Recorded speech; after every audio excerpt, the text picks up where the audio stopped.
Hello, welcome to Coffee with a Counselor. My name is Kimberly. I'm a mental health therapist here at North Range Behavioral Health for the Transitional Age Community Treatment Team. I'm also the program coordinator for this team. I'd like to thank you for joining me for the last session of our Serenity series that we've been doing throughout the month of June.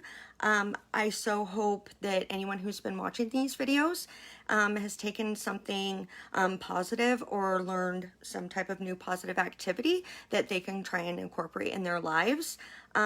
If this is the first time that you've watched these videos, please know that all the Coffee with Counselor videos are on our Facebook page, and you can find them by clicking videos or just scrolling through our page. I really hope everyone has something to drink. I have my water here, and we'll go ahead and we'll get started. So today's topic is going to be on a means to an end.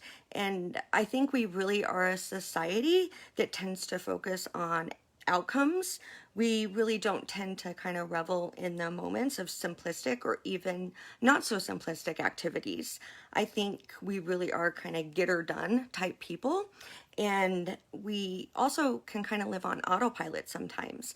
I mean, how many times have you driven home after work or after running errands and you've driven miles and you actually have no recollection of doing it because you were really in your head? I also think that we can be engaging in activity that we actually really enjoy, but somehow we find ourselves feeling really irritated because we're too focused on things that we feel like we should be doing instead. I think everything we do can become kind of like a means to an end, whether it's rushing in the morning to get ready for work or whatever you need to do, taking our dogs for a walk, doing yard work, exercising, projects at work, cooking. I think we can even kind of check out mentally when we're engaging in activities with family or friends because we're so focused on what we feel we need to be doing. I think it's just really easy for us to kind of get trapped in our minds, making those to-do lists or even perseverating on things that are just kind of plaguing us at that moment. So what if we were to kind of make a mental shift, really kind of stop having that outcome orientation mindset and more of like a process orientation type mindset?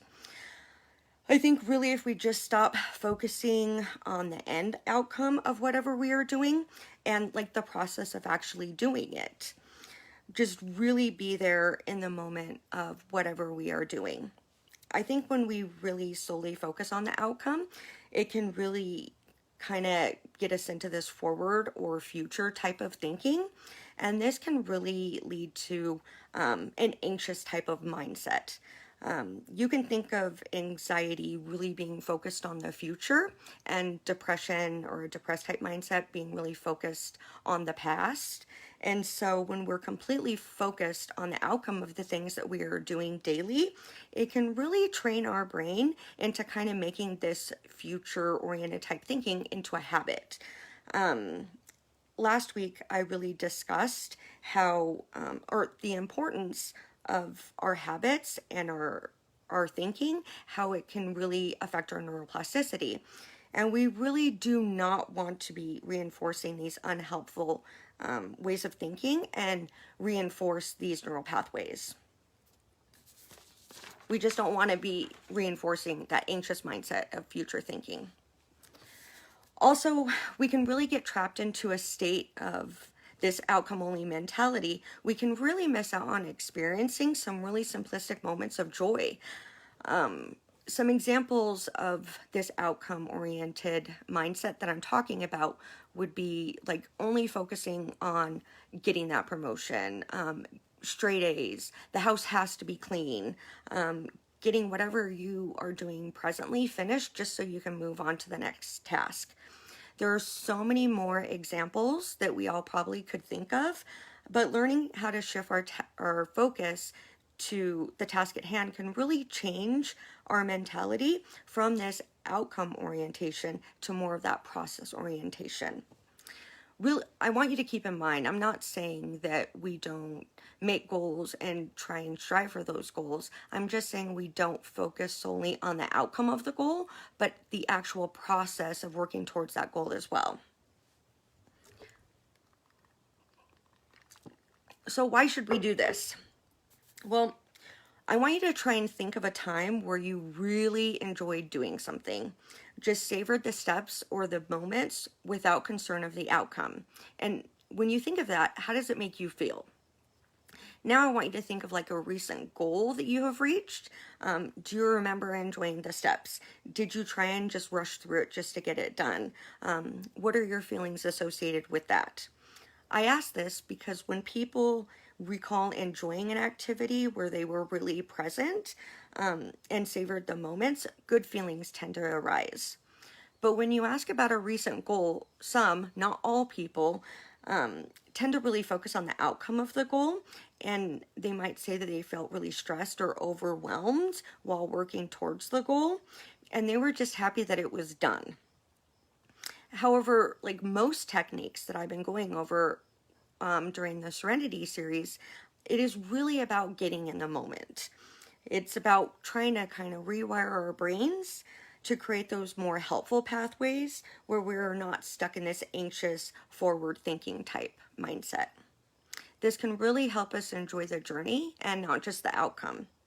It can also encourage us to recognize that even the most mundane tasks that we do during the day, really simplistic moments of joy can be found.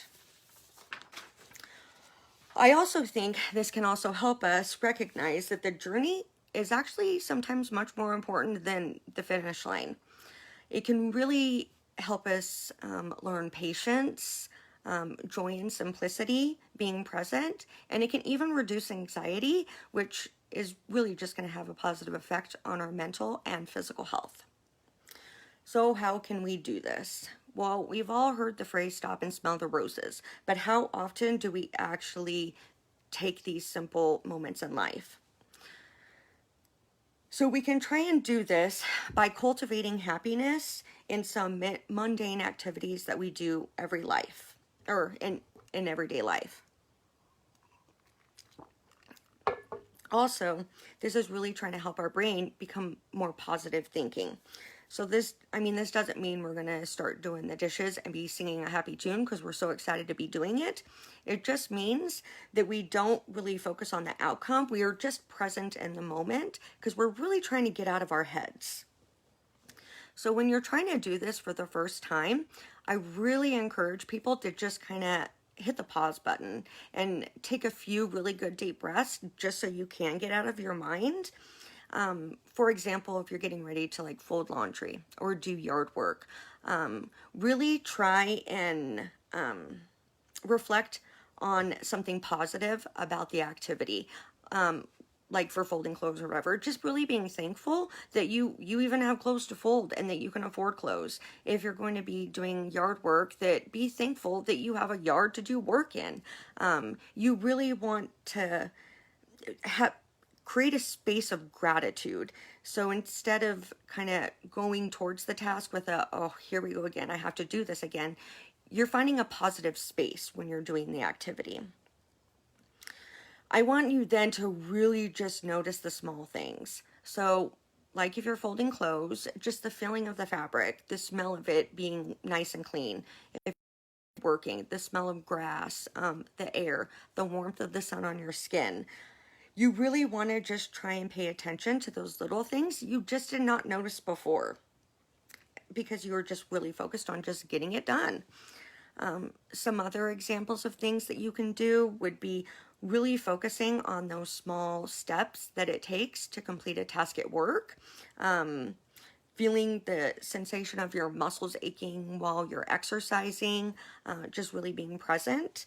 The smelling of the food that you're cooking or the colors of the food, whatever. Really try and focus on the positive aspects of the activities that we are doing daily.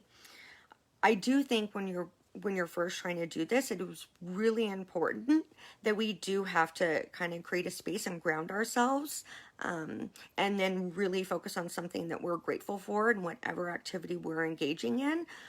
It is going to take some time just to really find that space for yourself. But the more that you try this, the easier that will come to you. Now, it's going to be a whole lot easier to try and be present in a moment when you're doing an activity that is already really calm. Like if you're taking a bath or a walk, it might be really easy to kind of get out of your head and be present.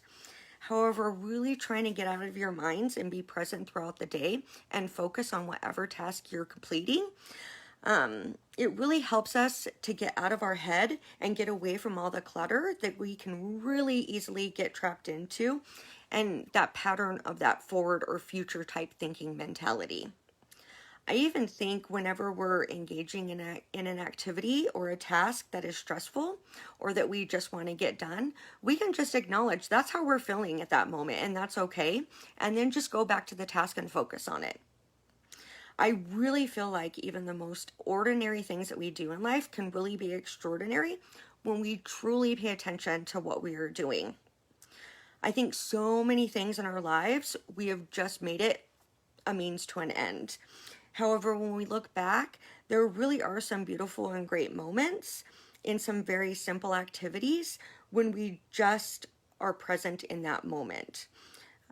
We might as well kind of help our brains learn to recognize, not to just focus on the outcome, but the path. I personally would really like to thank everyone for joining me today and throughout the month of June for the Serenity series. I so hope everyone can really take at least one thing and run with it. Make it a habit. I really want you all to recognize that you do have the power to control what you focus on in your mind and in your life. Everything that I have covered during the Serenity series really emphasizes the importance of us taking a break from all the clutter in our minds that we are constantly kind of going through.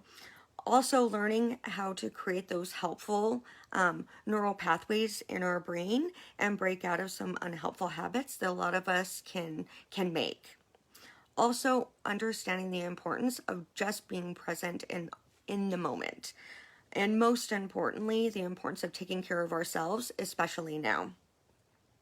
So whether you're planning on taking a moment for yourself, engaging in some stress management activities, starting your day with intentions, or trying to break out of this means to an end type mentality, or doing all of the above, please keep it up and try and make it a habit. These really simple activities can really make a profound difference and positive effects in our lives. You would really be surprised the difference it can make when you really start to do stuff like this daily. It really is all about exercising our brains so that it becomes more of an ally to us instead of an enemy. Now, you or someone you know is experiencing a behavioral health emergency, please call our crisis line. The number is 970-347-2120.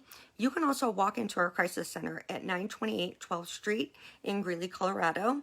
You can also text TALK, TALK, at 38255. You can also call our warm line at 970-347-2359 if you just need to talk to somebody. Once again, thank you all for joining me this month. I've had a super fun time going over all of these topics, and if anyone has any questions, please feel free to ask them in the comment section and I will try and answer them. I hope everyone has a beautiful day and awesome rest of the summer. Thanks.